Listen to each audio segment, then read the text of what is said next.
Top gun ಮ್ಯಾವರಿಕ್ 2022.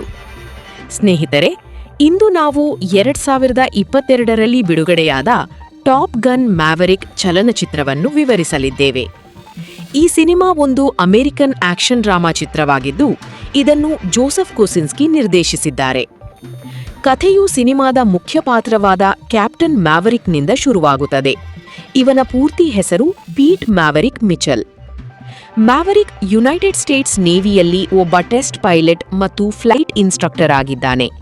ಇವನು top ಗನ್ನ ಒಬ್ಬ ಪ್ರತಿಭಾವಂತ ಮತ್ತು ಸಮರ್ಥ ಗ್ರಾಜ್ಯುಯೇಟ್ ಪೈಲಟ್ ಆಗಿದ್ದಾನೆ. ಟಾಪ್ ಗನ್ ಎಂಬುದು ಒಂದು ಅಮೆರಿಕನ್ ಮಿಲಿಟರಿ ಪ್ರೋಗ್ರಾಂ ಆಗಿದ್ದು, ಇದು ಆಯ್ದ ನೇವಿಯೇಟರ್ಗಳಿಗೆ ಫೈಟರ್ ಸ್ಟ್ರಾಟಜಿ ಮತ್ತು ತಂತ್ರಗಳನ್ನು ಕಲಿಸುತ್ತದೆ. ಮ್ಯಾವರಿಕ್ ತನ್ನ ವೃತ್ತಿಜೀವನದಲ್ಲಿ ಅನೇಕ ಸಾಧನೆಗಳನ್ನು ಮಾಡಿದ್ದಾನೆ. ಆದರೆ ಮೇಲಧಿಕಾರಿಗಳ ಆದೇಶವನ್ನು ನಿರ್ಲಕ್ಷಿಸಿ ತನ್ನ ಮನಬಂದಂತೆ ನಡೆದ ಕಾರಣ ಮ್ಯಾವರಿಕ್ ನೇವಿಯಲ್ಲಿ ಕ್ಯಾಪ್ಟನ್ ಹಂತಕ್ಕಿಂತ ಮುಂದೆ ಹೋಗಲು ಪ್ರತಿಬಂಧಗಳಾಗುತ್ತದೆ. ಸಾಧ್ಯವಾಗಲಿಲ್ಲ. ಆದರೆ ಮ್ಯಾವರಿಕ್ನ ಆಪ್ತ ಗೆಳೆಯ ಮತ್ತು ಮಾಜಿ rival admiral Tom Kazansky alias Iceman US Pacific fleet commander ಆಗಿರುವ ಕಾರಣ ಮ್ಯಾವರಿಕ್ ಪ್ರತಿ ಬಾರಿಯೂ ಕೆಲಸದಿಂದ ವಜಾ ಆಗದಂತೆ ಉಳಿಸಿಕೊಳ್ಳುತ್ತಾನೆ. ಸಿನಿಮಾದ ಆರಂಭದಲ್ಲೇ ಮ್ಯಾವರಿಕ್ನ ಕೂಲ್ ಮತ್ತು ಧೈರ್ಯಶಾಲಿ ವ್ಯಕ್ತಿತ್ವದ ಒಂದು ಉತ್ತಮ ಉದಾಹರಣೆ ನಿಮಗೆ ನೋಡಲು ಸಿಗುತ್ತದೆ. ಮ್ಯಾವರಿಕ್ ಮತ್ತು ಅವನ ತಂಡವು ಡಾರ್ಕ್ ಸ್ಟಾರ್ ಸ್ಕ್ರಾಮ್ಜೆಟ್ ಪ್ರೋಗ್ರಾಂ ಎಂಬ ಹೈಪರ್ಸಾನಿಕ್ ವಿಮಾನದ ಯೋಜನೆಯಲ್ಲಿ ಕೆಲಸ ಮಾಡುತ್ತಿರುತ್ತಾರೆ. ಆದರೆ ರಿಯರ್ ಅಡ್ಮಿರಲ್ ಚೆಸ್ಟರ್, ಇವರನ್ನು ಜನರು ಹ್ಯಾಮರ್ ಎಂದು ಕರೆಯುತ್ತಾರೆ, ಈ hypersonic dark star scramjet program ಅನ್ನು ರದ್ದುಗೊಳಿಸಿ ಯಾವುದೋ ಡ್ರೋನ್ ಪ್ರಾಜೆಕ್ಟ್ನಲ್ಲಿ ಹಣ ಹೂಡಲು ಬಯಸುತ್ತಿದ್ದರು. ಆದರೆ ಮ್ಯಾವರಿಕ್ ಹ್ಯಾಮರ್ನ ನಿರ್ಧಾರಕ್ಕೆ ವಿರುದ್ಧವಾಗಿ ಹೋಗಿ ತನ್ನ ಪ್ರೋಗ್ರಾಂ ಅನ್ನು ಯಶಸ್ವಿಗೊಳಿಸಲು ಹೊರಡುತ್ತಾನೆ. ಡಾರ್ಕ್ ಸ್ಟಾರ್ ಪ್ರೋಗ್ರಾಂ ಅಡಿಯಲ್ಲಿ ಮ್ಯಾವರಿಕ್ ಅತೀ ವೇಗದಲ್ಲಿ ವಿಮಾನವನ್ನು ಟೆಸ್ಟ್ ಮಾಡಬೇಕಿತ್ತು. ಪರೀಕ್ಷೆಗಿಂತ ಮೊದಲು ಮ್ಯಾವರಿಕ್ನ ಗೆಳೆಯ ಹೋಂಡೋ ಹೈಪರ್ಸಾನಿಕ್ ವೇಗದಲ್ಲಿ ಟೆಸ್ಟ್ ಮಾಡುವುದು ತುಂಬಾ ಅಪಾಯಕಾರಿ ಎಂದು ಮ್ಯಾವರಿಕ್ಗೆ ಎಚ್ಚರಿಸುತ್ತಾನೆ. ಈ ಪರೀಕ್ಷೆಯನ್ನು ಯಶಸ್ವಿಗೊಳಿಸಲು ಮ್ಯಾವರಿಕ್ 10 ಮ್ಯಾಕ್ ವೇಗಕ್ಕಿಂತ ಕಡಿಮೆ ವೇಗದಲ್ಲಿ ಹಾರಾಟ ಮಾಡಬಾರದಿತ್ತು. ವಿಮಾನದ ಎಂಜಿನ್ ಕೇವಲ 10 ಮ್ಯಾಕ್ ವೇಗವನ್ನು ತಡೆದುಕೊಳ್ಳುವ ಸಾಮರ್ಥ್ಯ ಹೊಂದಿತ್ತು. ಆದರೆ ಮ್ಯಾವರಿಕ್ ಎಲ್ಲಾ ಅಪಾಯಗಳನ್ನು ಎದುರಿಸಲು ಸಿದ್ಧನಿದ್ದನು. ಅವನು ರಿಯರ್ ಅಡ್ಮಿರಲ್ ಕಣ್ಣ ಮುಂದೆಯೇ ವಿಮಾನವನ್ನು ಹಾರಿಸಿಕೊಂಡು ಹೋಗುತ್ತಾನೆ. ಹ್ಯಾಮರ್ ಮ್ಯಾವರಿಕ್ನನ್ನು ತಡೆಯಲು ಆದೇಶ ನೀಡುತ್ತಾನೆ. ಆದರೆ ಮ್ಯಾವರಿಕ್ ತಂಡವು ಸಂಪರ್ಕ ಕಡಿತಗೊಂಡಿದೆ ಎಂದು ಸುಳ್ಳು ನೆಪ ಹೇಳಿ ಪ್ರೋಗ್ರಾಂ ನಿಲ್ಲಿಸುವುದಿಲ್ಲ. ನೋಡುತ್ತಿದ್ದಂತೆ ಮ್ಯಾವರಿಕ್ ವಿಮಾನದ ವೇಗವನ್ನು 10 ಮ್ಯಾಕ್ವರೆಗೆ ತಲುಪಿಸುತ್ತಾನೆ ಮತ್ತು ಕಂಟ್ರೋಲ್ ರೂಮ್ನಲ್ಲಿ ಎಲ್ಲರೂ ಸಂತೋಷದಿಂದ ಕುಣಿಯುತ್ತಾರೆ. ಆದರೆ ಮ್ಯಾವರಿಕ್ ತನ್ನ ಸಾಹಸ ಪ್ರವೃತ್ತಿಯಿಂದಾಗಿ ವಿಮಾನದ ವೇಗವನ್ನು 10 ಮ್ಯಾಕ್ಗಿಂತಲೂ ಹೆಚ್ಚು ಮಾಡುತ್ತಾನೆ. ಇದರಿಂದಾಗಿ ವಿಮಾನವು ಪತನಗೊಳ್ಳುತ್ತದೆ. ಆದರೆ ಈ ಅಪಘಾತದಲ್ಲಿ ಮ್ಯಾವರಿಕ್ ಅದೃಷ್ಟವಶಾತ್ ಬದುಕುಳಿಯುತ್ತಾನೆ. ಅನುಮತಿ ಇಲ್ಲದೆ ವಿಮಾನ ಪರೀಕ್ಷೆ ಮಾಡಿದ ಕಾರಣ ಹ್ಯಾಮರ್ ಮ್ಯಾವರಿಕ್ನನ್ನು ಕೆಲಸದಿಂದ ತೆಗೆಯಲು ಬಯಸುತ್ತಾನೆ. ಆದರೆ ಯಾವಾಗ್ಲೂನಂತೆ ಅಡ್ಮಿರಲ್ ಐಸ್ಮ್ಯಾನ್ ಮ್ಯಾವರಿಕ್ನ ಕೆಲಸವನ್ನು ಉಳಿಸಿ ಅವನಿಗೆ ಒಂದು ಹೊಸ ಮಿಷನ್ ನೀಡಿ ನಾರ್ತ್ ಐಲ್ಯಾಂಡ್ಗೆ ವರ್ಗಾವಣೆ ಮಾಡಿಸುತ್ತಾನೆ. ನಾರ್ತ್ ಐಲ್ಯಾಂಡ್ ತಲುಪಿದ ಮೇಲೆ ಮ್ಯಾವರಿಕ್ ವೈಸ್ ಅಡ್ಮಿರಲ್ ಸಿಂಪ್ಸನ್ ಮತ್ತು ರಿಯರ್ ಅಡ್ಮಿರಲ್ ವಾರ್ಲಾಕ್ನನ್ನು ಭೇಟಿಯಾಗುತ್ತಾನೆ. ಅಂತಾರಾಷ್ಟ್ರೀಯ ಒಪ್ಪಂದಕ್ಕೆ ವಿರುದ್ಧವಾಗಿ ಇರಾನ್ನಲ್ಲಿ ಯುರೇನಿಯಂ ಪ್ಲಾಂಟ್ ಒಂದನ್ನು ನಿರ್ಮಿಸಲಾಗುತ್ತಿದೆ ಎಂದು ಅವರಿಬ್ಬರೂ ಮ್ಯಾವರಿಕ್ಗೆ ತಿಳಿಸುತ್ತಾರೆ. ಇದು ಅವರ ದೇಶಕ್ಕೆ ಮತ್ತು ಜಗತ್ತಿಗೆ ತುಂಬಾ ಅಪಾಯಕಾರಿಯಾಗಿದೆ. ಆದ್ದರಿಂದ ಯುರೇನಿಯಂ ಪ್ಲಾಂಟ್ ಪೂರ್ತಿಯಾಗಿ ಕಾರ್ಯಾರಂಭ ಮಾಡುವ ಮೊದಲೇ ಅದನ್ನು ಧ್ವಂಸ ಮಾಡುವ ಜವಾಬ್ದಾರಿಯನ್ನು ಟಾಪ್ ಗನ್ಗೆ ವಹಿಸಲಾಗಿದೆ. ಆದರೆ ಈ ಕೆಲಸ ಅಂದುಕೊಂಡಷ್ಟು ಸುಲಭವಲ್ಲ. ಪ್ಲಾಂಟ್ ಅನ್ನು ಕಣಿವೆಗಳ ಮಧ್ಯೆ ಒಂದು ಬಂಕರ್ನಲ್ಲಿ ನಿರ್ಮಿಸಲಾಗುತ್ತಿದೆ. ಅಲ್ಲಿ ಅದರ ರಕ್ಷಣೆಗಾಗಿ ಸುತ್ತಲೂ ಕ್ಷಿಪಣಿಗಳು, F-14 ವಿಮಾನಗಳು ಮತ್ತು 5ನೇ ತಲೆಮಾರಿನ ಯುದ್ಧ ವಿಮಾನಗಳನ್ನು ನಿಯೋಜಿಸಲಾಗಿದೆ. ಅಲ್ಲದೆ ಇಡೀ ಕಣಿವೆಯನ್ನು ಬಾಂಬ್ಗಳು ಮತ್ತು GPS ಜಾಮರ್ ಸಿಸ್ಟಂಗಳಿಂದ ಆವರಿಸಲಾಗಿದೆ. ಈ ಮಿಷನ್ ಕಾಣುವುದಕ್ಕಿಂತಲೂ ಹೆಚ್ಚು ಅಪಾಯಕಾರಿ ಎಂದು ಸಿಂಪ್ಸನ್ ಮ್ಯಾವರಿಕ್ಗೆ ವಿವರಿಸುತ್ತಾನೆ.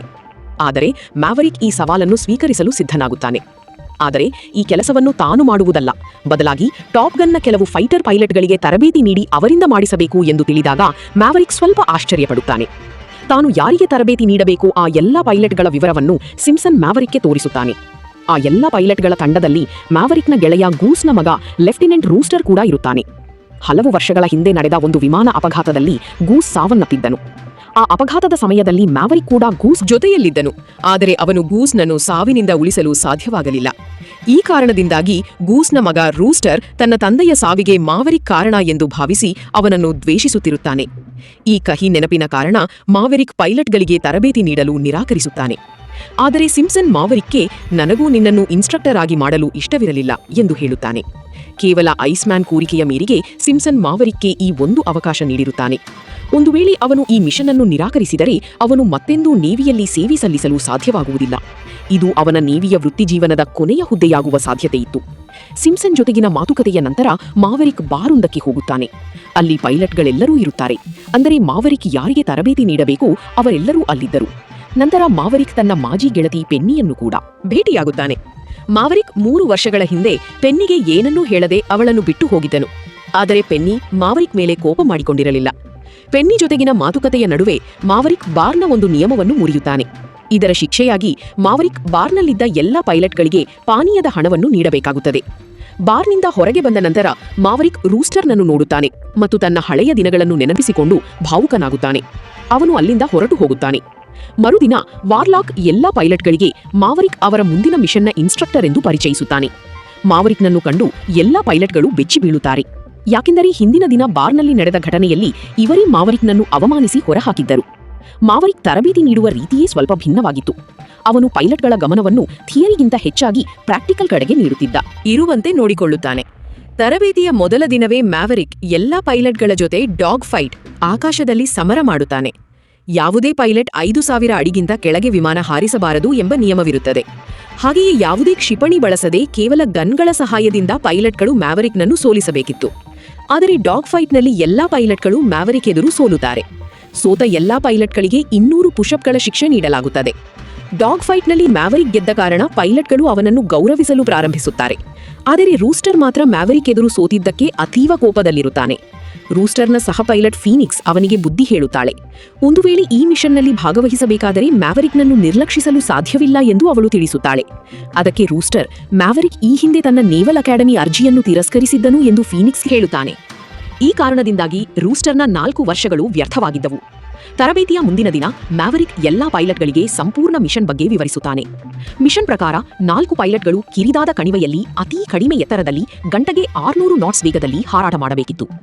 ಒಂದು ವೇಳೆ ಯಾರಾದರೂ ಎತ್ತರವನ್ನು ಹೆಚ್ಚಿಸಿದರೆ ಅವರು ತಕ್ಷಣ ಶತ್ರುಗಳ ರಾಡಾರ್ ಸಿಸ್ಟಂನಲ್ಲಿ ಪತ್ತೆಯಾಗುತ್ತಾರೆ ಮತ್ತು ಶತ್ರುಗಳ ಕ್ಷಿಪಣಿಗಳಿಗೆ ಬಲಿಯಾಗುತ್ತಾರೆ.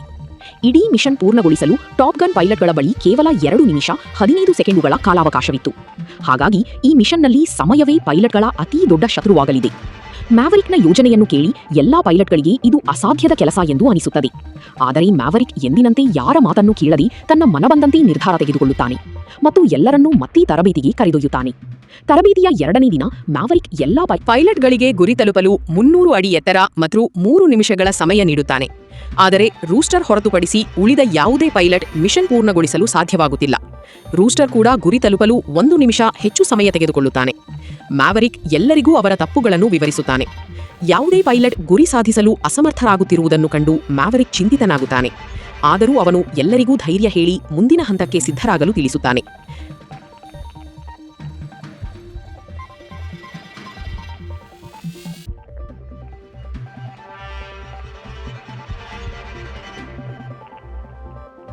ಐಸ್ಮ್ಯಾನ್ ಅನ್ನು ಭೇಟಿಯಾದ ನಂತರ ಮ್ಯಾವೆರಿಕ್ ಪೈಲಟ್ಗಳ ನಡುವೆ ಸ್ನೇಹ ಮತ್ತು ತಂಡದ ಕೆಲಸವನ್ನು ಬೆಳೆಸಲು ಪ್ರಯತ್ನಿಸುತ್ತಾನೆ.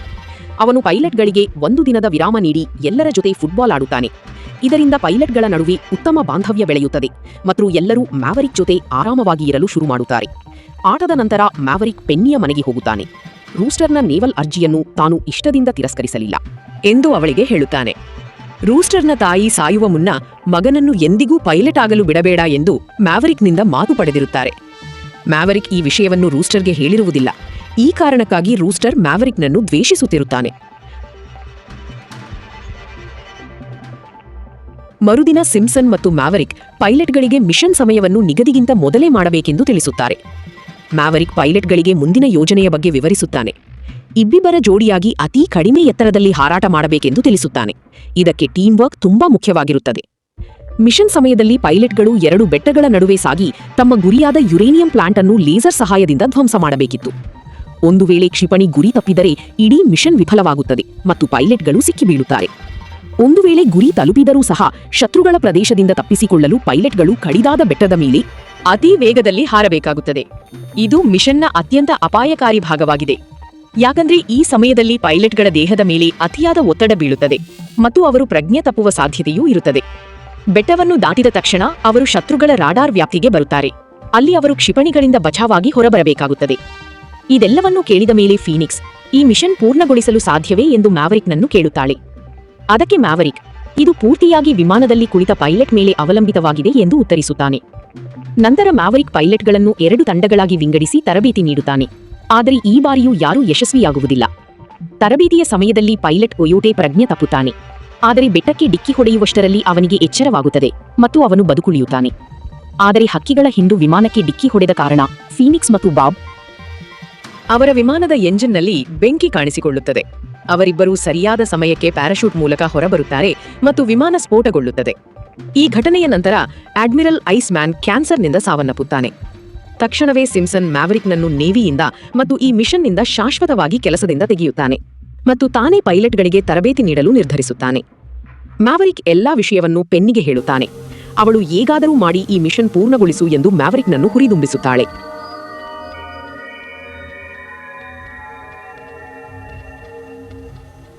ಮರುದಿನ ಸಿಂಪ್ಸನ್ ಪೈಲಟ್ಗಳಿಗೆ ಹೊಸ ಪ್ಯಾರಾಮೀಟರ್ಗಳನ್ನು ಸೆಟ್ ಮಾಡುತ್ತಾನೆ. ಅದು ಪೈಲಟ್ಗಳಿಗೆ ಸರಿಯೆಂದು ಅನಿಸುವುದಿಲ್ಲ.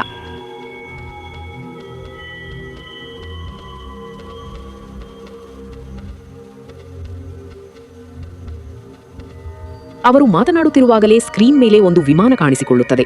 ಅದನ್ನು ಬೇರೆ ಯಾರೂ ಅಲ್ಲ, ಮ್ಯಾವರಿಕ್ ಹಾರಿಸುತ್ತಿರುತ್ತಾನೆ. ಮಿಷನ್ ಪೂರ್ಣಗೊಳಿಸಲು ಮ್ಯಾವರಿಕ್ ತಾನೇ ವಿಮಾನವೇರಿ ಅಸಾಧ್ಯವೆನಿಸುವ ಗುರಿಯನ್ನು ಕೇವಲ 2 ನಿಮಿಷ 15 ಸೆಕೆಂಡುಗಳಿಗಿಂತ ಕಡಿಮೆ ಸಮಯದಲ್ಲಿ ಪೂರ್ಣಗೊಳಿಸಿ ತೋರಿಸುತ್ತಾನೆ. ಎಲ್ಲಾ ಪೈಲಟ್ಗಳು ಮ್ಯಾವರಿಕ್ನ ಸಾಹಸ ಕಂಡು ಸಂತೋಷಪಡುತ್ತಾರೆ. ಸಿಂಪ್ಸನ್ ಕೂಡ ಮ್ಯಾವರಿಕ್ನ ಸಾಮರ್ಥ್ಯ ನೋಡಿ ಪ್ರಭಾವಿತನಾಗುತ್ತಾನೆ ಮತ್ತು ಅವನನ್ನು ಈ ಮಿಷನ್ನ ಲೀಡರ್ ಆಗಿ ನೇಮಿಸುತ್ತಾನೆ. ಅಂದರೆ ಈಗ ಮ್ಯಾವರಿಕ್ ತರಬೇತಿ ನೀಡುವುದರ ಜೊತೆಗೆ ಸ್ವತಃ ಮಿಷನ್ನಲ್ಲಿ ಭಾಗವಹಿಸುತ್ತಾನೆ.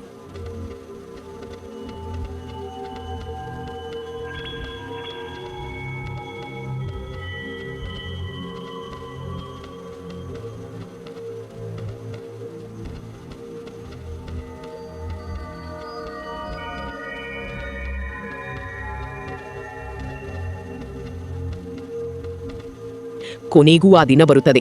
ಟಾಪ್ ಗನ್ ಪೈಲಟ್ಗಳು ಮಿಷನ್ಗೆ ಹೊರಡಬೇಕಾಗುತ್ತದೆ. ಮ್ಯಾವರಿಕ್ ತನ್ನ ತಂಡವನ್ನು ಆಯ್ಕೆ ಮಾಡುತ್ತಾನೆ.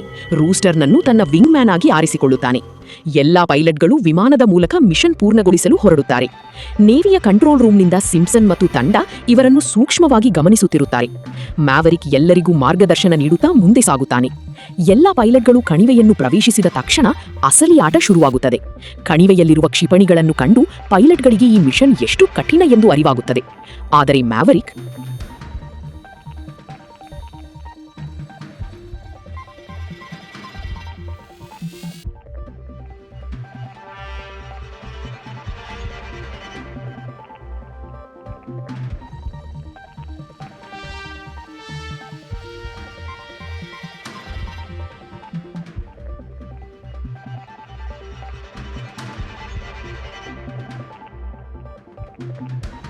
ಎಲ್ಲರಿಗೂ ಧೈರ್ಯ ನೀಡುತ್ತಾ ಮುಂದೆ ಹೋಗುತ್ತಾನೆ.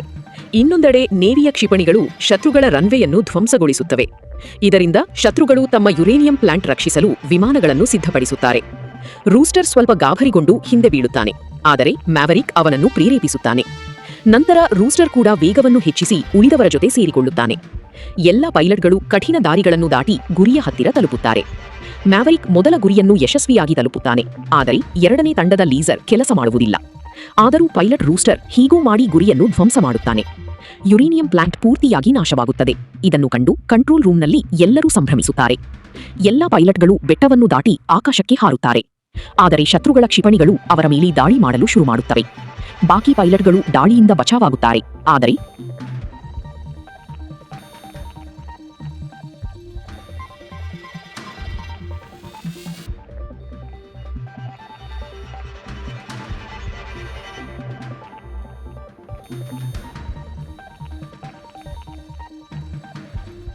ರೂಸ್ಟರ್ನ ವಿಮಾನಕ್ಕೆ ಒಂದು ಕ್ಷಿಪಣಿ ಗುರಿ ಇರುತ್ತದೆ. ರೂಸ್ಟರ್ನ ಪ್ರಾಣ ಉಳಿಸಲು ಮ್ಯಾವರಿಕ್ ತನ್ನ ವಿಮಾನವನ್ನು ಅಡ್ಡ ತರುತ್ತಾನೆ. ಇದರಿಂದ ಮ್ಯಾವರಿಕ್ನ ವಿಮಾನಕ್ಕೆ ಬೆಂಕಿ ಹೊತ್ತಿಕೊಳ್ಳುತ್ತದೆ ಮತ್ತು ಅವನು ಪ್ಯಾರಾಶೂಟ್ ಮೂಲಕ ಕೆಳಗೆ ಬೀಳುತ್ತಾನೆ. ಕಂಟ್ರೋಲ್ ರೂಮ್ನಲ್ಲಿ ಎಲ್ಲರಿಗೂ ಮ್ಯಾವರಿಕ್ ಸತ್ತಿರಬಹುದು ಎಂದು ಅನಿಸುತ್ತದೆ. ಸಿಂಪ್ಸನ್ ಉಳಿದ ಎಲ್ಲಾ ಪೈಲಟ್ಗಳಿಗೆ ಹಿಂತಿರುಗಿ ಬರಲು ಆದೇಶಿಸುತ್ತಾನೆ. ಆದರೆ ರೂಸ್ಟರ್ ಮ್ಯಾವರಿಕ್ನನ್ನು ಅಲ್ಲಿಯೇ ಬಿಟ್ಟು ಬರಲು ಒಪ್ಪುವುದಿಲ್ಲ. ಅವನು ಮ್ಯಾವರಿಕ್ನನ್ನು ಉಳಿಸಲು ಶತ್ರುಗಳ ಪ್ರದೇಶಕ್ಕೆ ಹೋಗುತ್ತಾನೆ. ಮ್ಯಾವರಿಕ್ ಬದುಕಿರುತ್ತಾನೆ. ಆದರೆ ಶತ್ರು ವಿಮಾನವು ಅವನ ಮೇಲೆ ದಾಳಿ ಮಾಡಲು ಬಂದಾಗ ರೂಸ್ಟರ್ ಅದನ್ನು ಹೊಡೆದುರುಳಿಸುತ್ತಾನೆ. ಮ್ಯಾವರಿಕ್ ಮತ್ತು ರೂಸ್ಟರ್ ಶತ್ರುಗಳ ಹಳೆಯ F-14 ವಿಮಾನವೊಂದನ್ನು ಕದ್ದು ಅಲ್ಲಿಂದ ತಪ್ಪಿಸಿಕೊಳ್ಳುತ್ತಾರೆ. ಅವರಿಬ್ಬರು ಹೇಗೋ ಮಾಡಿ ಆ ಹಳೆಯ ವಿಮಾನವನ್ನು ಹಾರಿಸುವಲ್ಲಿ ಯಶಸ್ವಿಯಾಗುತ್ತಾರೆ. ಆದರೆ ಹಾದಿಯಲ್ಲಿ ಶತ್ರುಗಳ ಆಧುನಿಕ ವಿಮಾನಗಳ ಜೊತೆ ಕಾಳಗ ನಡೆಯುತ್ತದೆ. ಆದರೂ ಮ್ಯಾವರಿಕ್ ಮತ್ತು ರೂಸ್ಟರ್ ಸೇರಿ ಶತ್ರುಗಳ ವಿಮಾನಗಳನ್ನು ಹೊಡೆದುರುಳಿಸುತ್ತಾರೆ.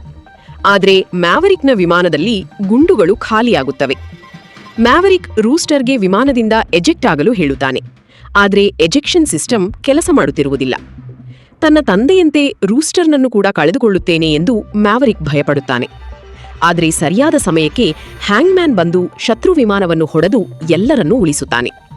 ಕೊನೆಗೆ ಮ್ಯಾವರಿಕ್ ಮತ್ತು ರೂಸ್ಟರ್ ಸುರಕ್ಷಿತವಾಗಿ ತಮ್ಮ ನೇವಲ್ ಶಿಪ್ಗೆ ಮರಳುತ್ತಾರೆ. ಮ್ಯಾವರಿಕ್ ಹಡಗಿನ ಮೇಲೆ ವಿಮಾನ ಇಳಿಸುತ್ತಿದ್ದಂತೆ ಎಲ್ಲರೂ ಸಂಭ್ರಮದಿಂದ ಬರಮಾಡಿಕೊಳ್ಳುತ್ತಾರೆ. ರೂಸ್ಟರ್ ಮತ್ತು ಮ್ಯಾವರಿಕ್ ಪರಸ್ಪರ ಅಪ್ಪಿಕೊಂಡು ತಮ್ಮ ನಡುವಿನ ಭಿನ್ನಾಭಿಪ್ರಾಯಗಳನ್ನು ಮರೆಯುತ್ತಾರೆ. ಸಿನಿಮಾದ ಕೊನೆಯಲ್ಲಿ ಮ್ಯಾವರಿಕ್ ಮತ್ತು ಪೆನ್ನಿ ಒಂದಾಗುತ್ತಾರೆ.